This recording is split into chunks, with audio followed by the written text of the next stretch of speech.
It's really coming down today. I guess we're going to be doing this one inside the truck.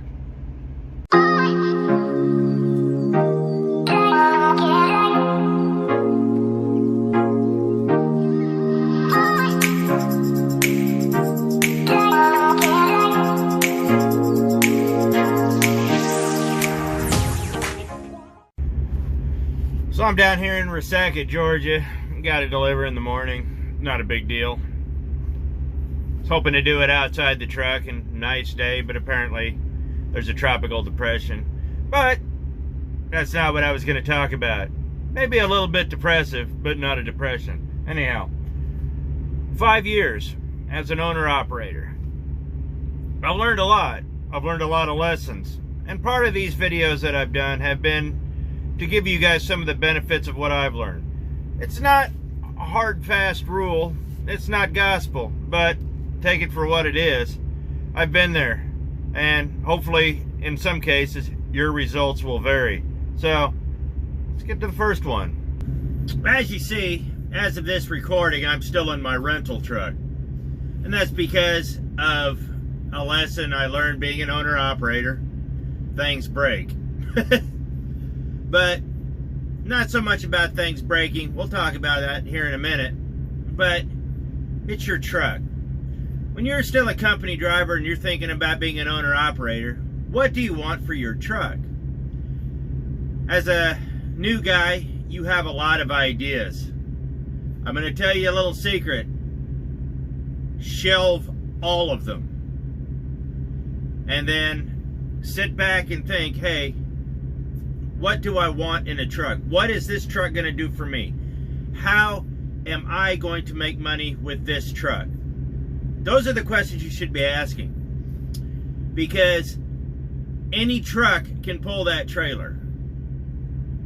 It doesn't matter. Brand loyalty is nice. Everybody wants to look good. Image is important to a lot of people out here. I get that. But having your truck well maintained and having the upkeep done on it is actually more important than whether you're driving a Peterbilt, a Volvo, a Mack, a Freightliner, whatever. Dirty little secret.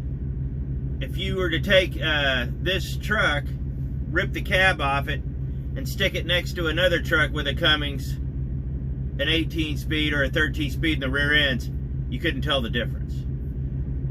Could be a Freightliner, could be a Volvo, could be identically to what you have. Don't get hung up on brand loyalty on your first truck. Just get what's going to get you down the road. Good maintenance history, good serviceability. If you're going to lease on with a company, get something that's kind of in line with what they're doing. That way, if you have to take it to one of their shops, it's a good idea that you're going to have, they're going to have the parts to fix your truck. Sometimes fixing it at a company shop is a little better, and it's a little easier. So, just food for thought. But don't get hung up on brand loyalty. You can do that later. Now, one of the other things that I was really busy about doing when I was looking to be an owner-operator was my expenses. What are my expenses going to be? Truthfully, I thought I had it all figured out.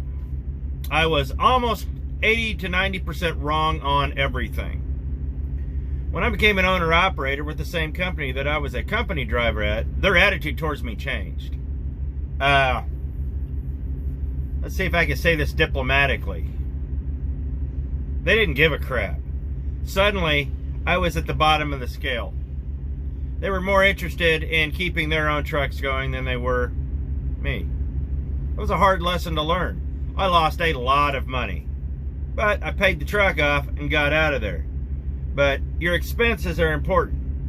So what I did was I started watching what I was spending on the road. Now I don't know maintenance. I don't know, what the truck or what things cost. I had an idea. I had a very rough idea. But what you're seeing on the invoice versus what they're actually paying are two different deals. These companies, they might give an invoice, but they might get a discount for a lot of stuff too. Discounts are important. But the other thing was fuel. If you have a fleet card, EFS, ComDat, all that, and and you're a company driver thinking about being an owner-operator, download the app. And the app will tell you what you're paying for fuel at each particular stop, what your discount will be, how many cents off a gallon, and all that. It's important to know that. Now, if the company says they want, if you're driving a company truck at the time, they say they want you to fill up here, it's not up to you to argue. Just fill up there. They're the one paying the bill. Screw it. But see what the discount is. Chances are it's going to be sizable. I've had them up to 60 to 70 cents a gallon cheaper. So your fuel will be your biggest expense outside of your truck payment. You're going to be dumping about 11 to 15 a week in that. So that's something to keep in mind. But figure out what kind of discounts you'll be getting and what your overall cost was. And that's going to help you determine your next thing and what you want on this next thing we're going to talk about. The next thing is determining what you're actually going to be paid. Well, I've talked about this ad nauseum in some of my other videos. I do not like mileage. If you start figuring out mileage and they start throwing the words around, especially one of the words they like to use is they'll give you a big number, and this is your gross number. I've talked about that. Your gross number and your net number are vastly different. I prefer percentage, but make sure that the lows are paying. I mean, 75% of nothing is still nothing. So, something to be mindful of. But, mileage-wise and mileage-based pay, I was talking to a buddy of mine. He contracted through my old company's brokerage to haul a load 369 miles from Holcomb, Kansas to Edwardsville. We figured it out what it was paying. It paid him $2,000. What they would have paid me was $369 plus the national average for the fuel surcharge, which they would have figured out had to screw me down to somewhere around 14 to 16 cents a mile. So we're looking at $400. So do the math. Figure out what these loads are paying. You don't have to be sneaky or surreptitious about it or whatever that word is. You just need to have an idea of what you want. This is your money. You're not doing this for funsies. You need to make sure that you have a good head on your shoulders and you're with good people that are going to back you. I thought my company, my last company, was going to be stand-up, and they assured me. Of course, they wouldn't put anything in writing, but I'd been there 7.5 years at the time. Why would they lie? They had nothing to lose by lying to me. And I was wrong about all of it. I was projected to make a gross number of $185,000 that year. Now, I made $135,000, and after all my expenses, I showed you on my tax video, I made $17,000. I got screwed. They didn't care. Suddenly, the truck wasn't their responsibility, and they were not interested in making me money. So, where you work is going to be a big deal, and how you get paid is going to be a bigger deal. Get your money. It's your expense. It's your money. This sounds greedy, and there's a lot of talk about pay out right now. They need to pay more. They need to pay more. It's not so much about getting paid more. It's about how these companies are doing business. Because I'll tell you right now, that last place I worked could give me $5 a mile, and there's no way I'd ever go back to work for them. Never do it again. So, pay is important. So, on to the next thing. One thing that I learned when I became an owner-operator was that I needed to get very intimately familiar with my truck. You have to trust your gut. These mechanics and a lot of these people don't have your best interest in mind. I was getting a little bit of a knocking, and I kept trying to get one of the shop mechanics say, can you just do this? Oh, you're fine, you're fine, you're fine. $10,000 later and a week off work, I wasn't fine. I broke a cam. And if you think something's wrong, this is your skin in the game. Go get it checked out. Trust your intuition, trust your instinct. If these people will not, don't try to be the good guy here. Don't try to be the good guy here. If you think something's wrong, something's wrong. Get your truck fixed. I learned that lesson the hard way because I wanted to give people that I thought had my best interest in mind the benefit of the doubt. They didn't have my best interest in mind. They were just lazy. So, trust your gut. If you think something's wrong, something's wrong. This is your truck. This is your money. And that's another thing. It's your money. Remember that. Even if they don't think that's the problem, you tell them, I don't care what you think. I'm paying the bills. And if I tell you to do something, I don't give a crap about your opinion. If you feel that strongly about it, that's what you need to do. And if they won't do it, take it to another shop who will. But if they don't want to do it, but they have a very valid reason, that's something else to consider. But at least let them, give them the opportunity to have a good argument about why they won't or why they think it's this. But don't let them just throw parts at your truck. Don't let them speculate. Don't let them do this kind of stuff, because I'll tell you what, you're the one paying the bill. It's your money. And 9 times out of 10, when I've told them to do something, they won't do it, and I take it somewhere else, it ends up being exactly what I told them to do. But it's your money. It's your truck. You're not here to, you're not here to be a nice guy. You're here to make money. So if you feel strongly about it and something's wrong, don't try to be the good guy. Get your truck fixed. And get your truck fixed on your terms. After all, like I said, it's your truck. Now, we all know that no man's an island. I strongly recommend that you lease your truck on, or at least you have a very good mentorship your first year or two. That way you can have some good guidance. You can have some good, because going out right off the bat and getting your own DOT numbers, getting your own authority, your own plates and all that, there's nothing wrong with doing that, as long as you have some good guidance. If you don't have the guidance or you're not sure about it, give it a year. Lease it on with somebody. Use their base plates. Use their numbers. Get familiar with the business. Now, I'm not going to say that you can't do it.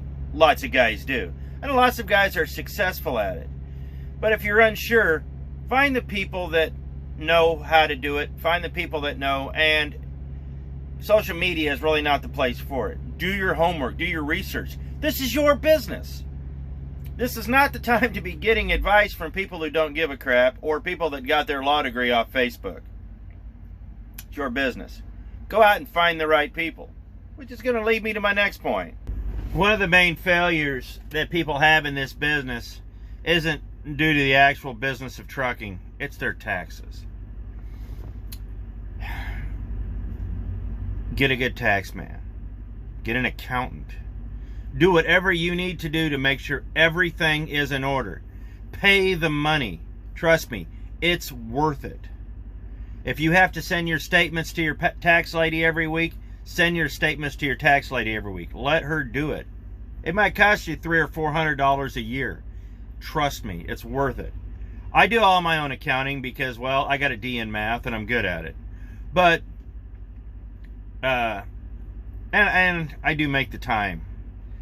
But if you don't want to do it, get an accountant to do it. But when it comes to your actual taxes, and I take all my raw numbers to the tax lady, she will figure out what I need to pay for my quarterlies the following year based on the previous year. And sometimes the number's rather large, but it's better to pay it in little chunks than it is to try to come up with $25,000 on April 15th. Good tax man, good accountant. They can be the same person. The important thing is to get yourself squared away financially. And money is a big deal. Money's a real big deal. Because you're going to need it. And you're going to need it to start. And this is why I'm so against the leases. This no money down stuff. Don't give me, you pay for it. You pay for it big in the end. You're going to need about $20,000 between $10,000 and $20,000 for a down payment, but you're going to need another $15,000 to $20,000 just to sit on. Now, if all you have is 20 grand and you do 10 for your down and you sit on the 10, it's a great place to start. This engine is going to be very expensive. You blow a turbo, that's $8,000. That'll eat that 10 grand right up. So that's why it's important that you need money, but you need a nest egg to sit on.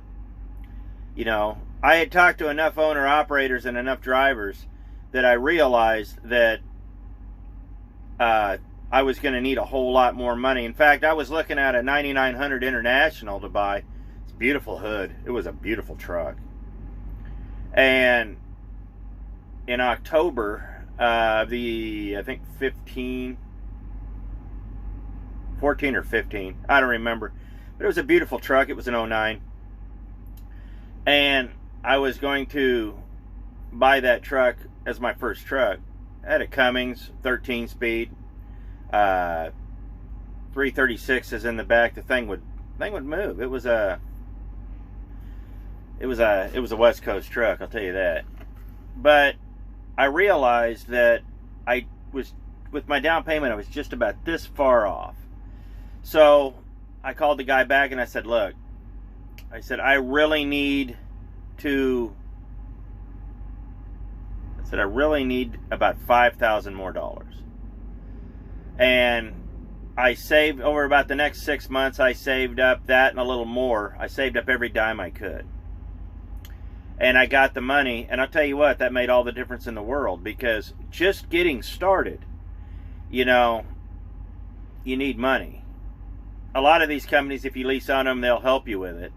But, you know, I had to buy base plates. You know, even though I get them through the company, I still pay for them. I don't pay for the permits, but I pay for the plates.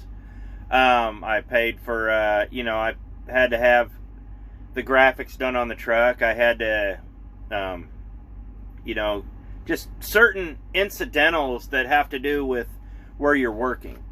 You're going to need money for those. So that was probably, with the base plates and all that, was probably around $3,000. The base plates in South Dakota are kind of expensive right off the bat. When you register a new truck, especially from out of state, there's a surcharge on there. But it was, you know, I needed that. So that was something to think about. You're going to need money, and you're going to need a good, healthy chunk of money. So no money down is going to be more expensive than having it in your hand. Just remember that. Lastly, you're going to get a lot of advice. Some of it's good, most of it's not. Most of it is geared towards the individual giving you the advice. Just the way people are. Take it all with a grain of salt. As a new owner-operator, you're going to hear a lot of crap. You're going to hear a lot of stories. You're going to hear a lot of blah, blah this and blah, blah, that. Take it all with a grain of salt. The one thing we're lacking out here right now is mentorship. So you need to find other owner-operators that you can compare notes. You don't have to take their advice. But as a company driver, what I did was I started watching some friends of mine that had bought trucks, and I saw what they were doing. And I asked a lot of questions. And if I was sitting around a lunch counter and I was talking to owner-operators, I asked them questions. I said, hey, I'm thinking about buying a truck. What would you think about blah, blah, blah, blah? You know, I'm trying to get an idea. The one things that I got was maintenance, pay, and taxes. So the three things you have to really keep an eye on. Maintenance is paramount. Proper maintenance is paramount. Spend the money. Don't try to shortcut. You can shortcut and cut corners anywhere in your life, but your professional life. Spend the money on your truck. It's your truck. This is how you're making your living. If your truck stays broke down most of the time, it's not a good thing. A lot of times when I was putting my truck in the shop voluntarily to get certain things done, I was doing it on my home time. I'd schedule it in, I'd bring it in. Didn't lose a whole lot of time that way. Now, trucks are going to break. As you know, I'm in a rental truck right now, and we're going to be putting an engine in my truck. Things happen. You can't allow yourself to be shaken by that. But, you know, like I said, maintenance is paramount. Your pay is important. Don't let them shortchange you. If they're not living up to their end of the bargain, or they're wanting to cut corners, or they're wanting to, you know, not wanting to pay you detention and these things, you're the captain of your own ship. You're the boss.